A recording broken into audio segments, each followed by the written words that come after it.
Mendekati lebaran Mas, tak kei sofa. Oh, patut Mas ojek suwi kan kok. Yo.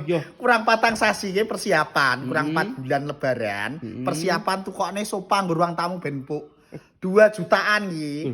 2 jutaan. Oh, kaya ngene iki milih kiri kae oleh, sing pink ngene iki oleh, sing iki oleh ijo. Maksudnya ini 2 jutaan? 2 juta, tepatnya 2.900.000 Mas. Yo.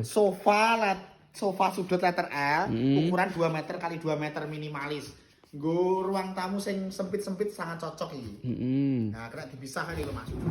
Oh, alah. Iki warna ijo ki ya. Heeh, wis eneng bantal peluke, wis komplit karo bantal pelukmu. Sak kocone meja. Komplit kaca meja kaya ngene iki Yo. tapi tripod iki lho ya. Oh, gak iki ya pot iki ya.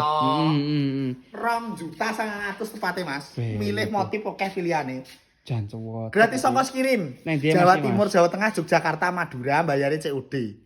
Berarti gak nge-DP ya? Ya ora wong COD kok DP nah. Alah. Lah iki sencarane piye iki? Pesen langsung japri nomor pemesanan ning bawah bio profil Arthur Mebel lho ning HTTP Wami didudul otomatis terhubung karo aku.